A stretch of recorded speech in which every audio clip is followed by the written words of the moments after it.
Looks like I'm right on time today. Hello. And I did mention this. I talk about smiling a lot because in one of my other videos, I'm talking about wordless conversations. And this is the last piece you need. And I forgot I had this. It sits on my windowsill all the time. So there's your message. Today, we're talking about language because often I'm working with my clients and they'll say something. And what I've discovered, and I'm not the only one that knows this, but your language tells me what your beliefs are. And your beliefs lead into your actions and your behaviors. So if there's a behavior going on or an action going on, you can trace it back to the belief. And often that shows in the language. I think that's pretty cool. Hi, I'm Linda Babulik. Zest your life, zest your business. Today, that's what we're talking about. And just as I was preparing for this, a couple of days ago, a TED Talk came to my attention, and her name is, I'm going to put it in the notes, Lera Boroditsky.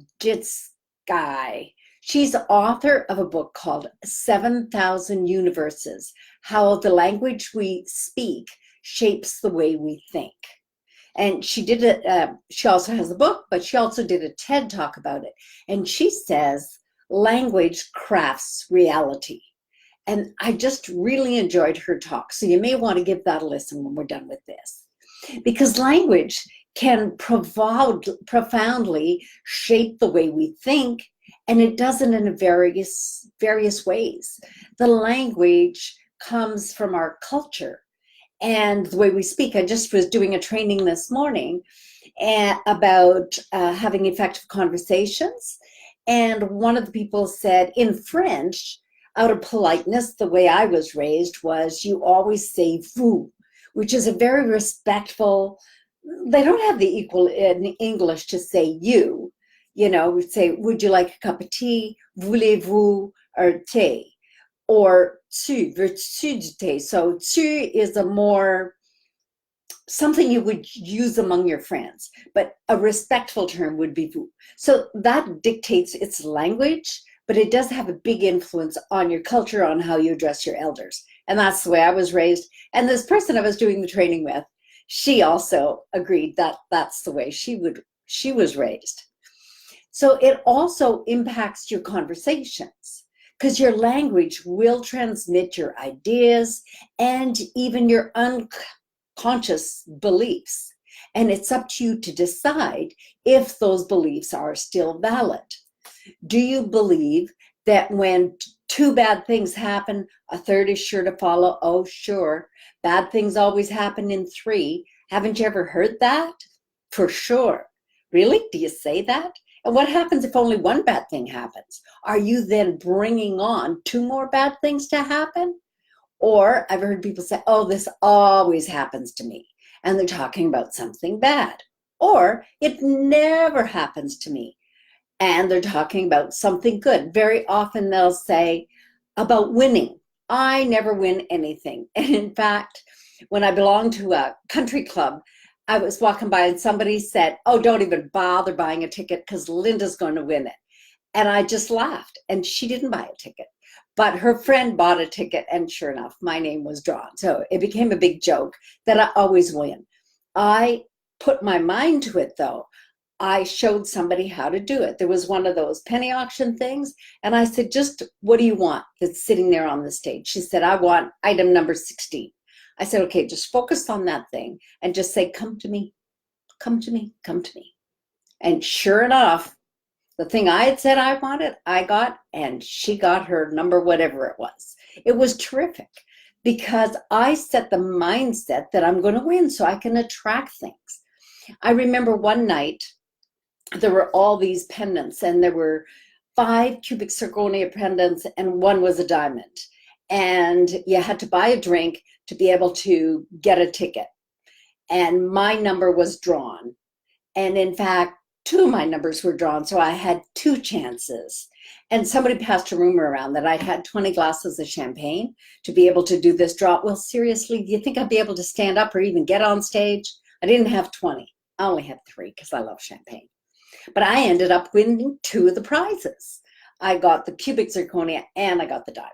So I cashed in the diamond one and I got new earrings, not these ones. So winning, it's your language. If you speak a winning, confident language, then that permeates your body. You speak the language of gratitude, that you're grateful for your life and the love in your life.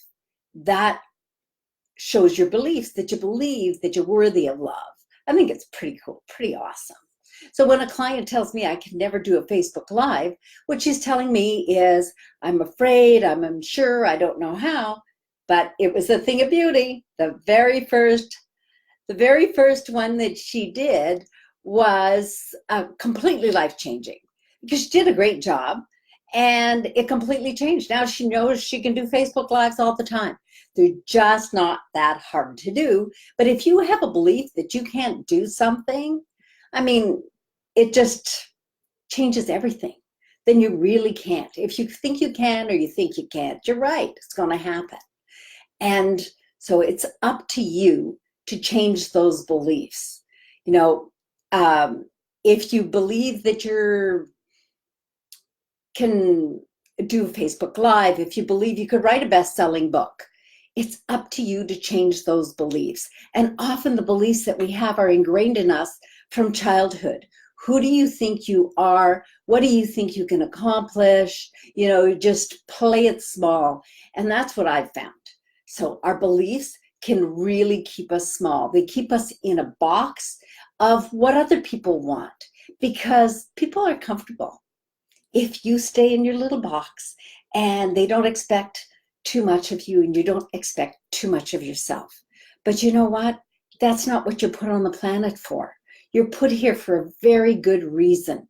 So step it up and live your true self. I mean, you have to love it. That's what you're here for. You're here to build relationships. You're here to have conversations. And your conversations need to be invigorating and exciting and inviting other people. And you know what? It could be a very serious conversation, but a conversation from the heart that is sincere, that lets go those beliefs. You really got to think about stuff that comes out of your mouth. It's like, do I really believe that? And I've often heard myself say things that my mother said or my father said, and you know what? I don't believe that anymore. So you really do have to deconstruct your own language and your own beliefs. So that's the message today.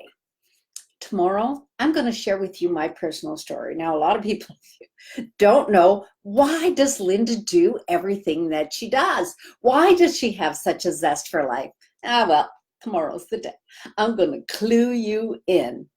True story. Yes, it's going to be my true story of one of the reasons why I live a very zesty life, and I appreciate every moment of it. And I really appreciate everybody that is watching my videos, that's putting comments in. So undo your beliefs.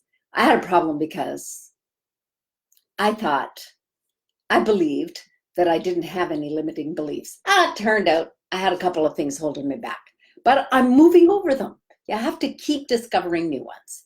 So let me know what your beliefs are. If you want to untangle them, it's one of the things I work on with my clients. We untangle those beliefs so that we can have, you got it, a zest to your life. More zest in your life and more zest in your business. Until tomorrow, take care. Thank you.